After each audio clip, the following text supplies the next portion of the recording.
Hey guys, யமஹாவோட FG 125 அப்படிங்கிற 125cc computer bike பார்த்தீங்கன்னா upcoming, அதாவது இந்த 2024 லான்ச் பண்ண போகிறதா அனௌன்ஸ் பண்ணியிருக்காங்க. எஃப்ஜி மாடலில் 125 அப்படின்னு நீங்கள் ஆச்சரியப்பட்டு கேட்டிங்க அப்படின்னா, எஃப்ஜி மாடல் பார்த்தீங்க அப்படின்னா நம்ம எல்லாருக்கும் தெரியும், நல்ல அஃபோர்டபுள் ப்ரைஸில் பெஸ்ட்டான டிசைன், நல்ல கான்ஃபிகரேஷனில் இருக்கக்கூடிய ஒரு பைக். அந்த பைக்கோட நேமில் பார்த்தீங்கன்னா ஃபேசர் அப்படிங்கிற இன்னொரு பைக்கோட பிளாட்ஃபார்மில் இருந்து நமக்கு 125cc பைக் எஃப்ஜி 125 அப்படிங்கிற நேமில் வந்து இந்தியாவில் லான்ச் பண்ண போகிறாங்க.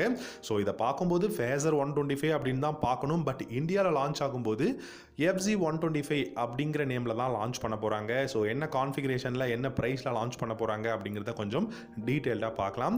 உங்களுக்கு யமஹாவில் இருக்கக்கூடிய பைக்ஸில் எந்த பைக் ரொம்ப பிடிக்கும் அப்படிங்கிறத காமெண்ட் செக்ஷனில் கமெண்ட் பண்ணுங்கள். இந்த வீடியோ பிடிச்சிருந்தா லைக் பண்ணிக்கோங்க, நம்ம சேனல் பிடிச்சிருந்தா சப்ஸ்கிரைப் பண்ணிக்கோங்க. யமஹாவை பொறுத்த வரைக்கும் பார்த்தீங்கன்னா இன்னைக்கு ஒரு நல்ல அஃபோர்டபுள் ப்ரைஸுக்கு ஒரு பைக் வேணும் அப்படின்னா கண்டிப்பாக நீங்கள் எஃப்ஜி மாடலுக்கு தான் போகணும்.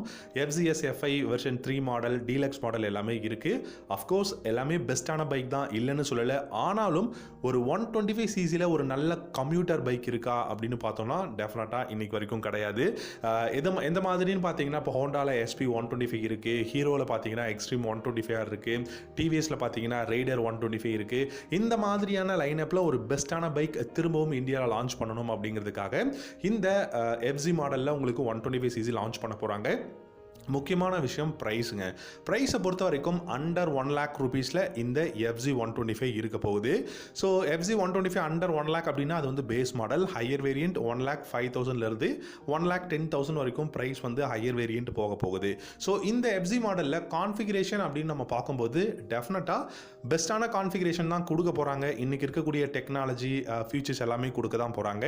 124.7cc சிங்கிள் சிலிண்டர் ஏர் கூல்டு இன்ஜின் தான் கொடுக்க போகிறாங்க. இந்த பைக்கில் உங்களுக்கு ஃபியூல் இன்ஜெக்ஷன் கண்டிப்பாக வந்து கொடுப்பாங்க. அண்ட் ப்ரொடியூஸ் பண்ணக்கூடிய பவர் அப்படின்னு பார்த்தீங்கன்னா 11.7 ஹார்ஸ் பவரும் 10.8 நியூட்டன் டார்க்கும் ப்ரொடியூஸ் பண்ணக்கூடிய இன்ஜின் தான் வரப்போகுது.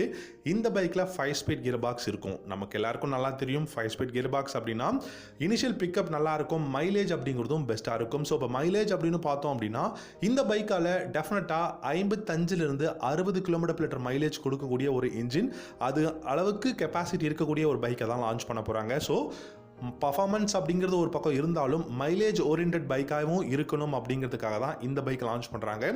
என்னதான் எஃப்ஜி ஒரு நல்ல அஃபோர்டபுள் ப்ரைஸ் அண்ட் கம்யூட்டர் பைக்காக இருந்தாலும் அந்த அளவுக்கு மைலேஜ் கிடைக்குதான்னு கேட்டிங்கன்னா டெஃபினட்டாக எஃப்ஜி மாடல்ஸில் வந்து மைலேஜ் கிடைக்கிறதில்ல.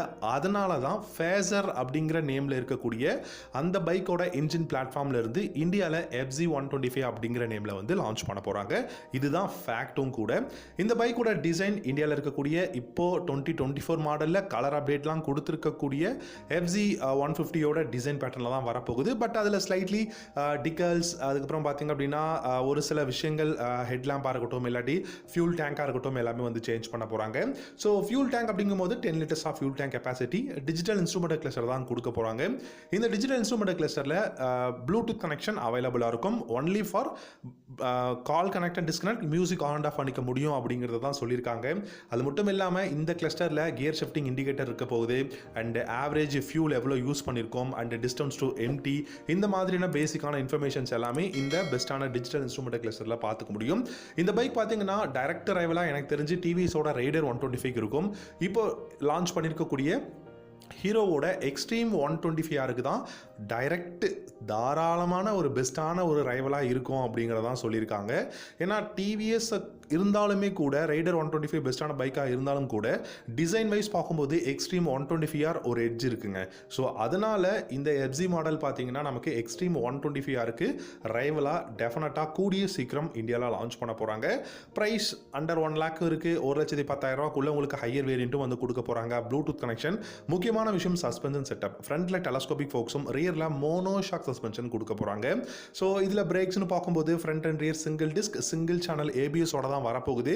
அண்ட் இந்த பைக்கை பொறுத்த வரைக்கும் நல்ல பில்டு குவாலிட்டி, எர்கனாமிக்ஸ் நல்லா இருக்கும். அண்ட் கம்ஃபர்டபுள் அப்படிங்கிறது சிட்டியில் ரைட் பண்ணுறதுக்கு பெஸ்ட்டாக இருக்கும் நம்ம வந்து எதிர்பார்க்கலாம். So thank you so much for வாட்சிங். அடுத்த வீடியோவில் பார்க்கலாம். Have a good day.